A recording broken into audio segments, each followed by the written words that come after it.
তো নবীজি বলছেন তাই নাকি? তো আমাকে আল্লাহ কেন দেখাচ্ছেন, এর কারণটা কি? তো জিব্রাইল বলছে, নবী হে, আল্লাহ তাআলা চায় যে আপনি আয়েশাকে আপনার নিজের স্ত্রী হিসেবে কবুল করে নেন। সুবহানাল্লাহ পড়া। এই কথা শুনেই ঘুম ভেঙে গেছে, ঘুম থেকে উঠে গেছে। মাথায় রাখবেন এই যুবক ভাইয়েরা, এদিকে আরব বিশ্বে বন্ধুর মেয়েকে বিয়ে করা একটা বড় ক্রাইম মনে করা হয়। মনে করেন আপনি আমার বন্ধু, আমি আপনার মেয়েকে বিয়ে করবো, এটা একটা বড় ক্রাইম ছিল। তো আম্মা জান আয়েশার বাবার নাম কি বলেন তো যুবক ভাইয়েরা? ওদিকে আওয়াজ নাই। আবু বকর, বলেন নাম কি? আবু বকর সিদ্দিক রাদিয়াল্লাহু তাআলা আনহু। নবীজি লজ্জা পাচ্ছে না, আমি বিয়ের প্রস্তাব কেমনে দিব, আমার বন্ধু মানুষ এইটা।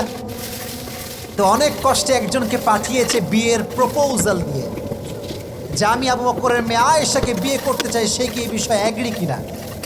আবু বকর প্রথমে খুব টেনশনে পড়ে গেছে, আরে নবী তো আমার বন্ধু মানুষ, নিজের বন্ধুর কাছে নিজের মেয়ে কি দেওয়া যায়? টেনশনে পড়ে গেছে, আসলে দেওয়া যায়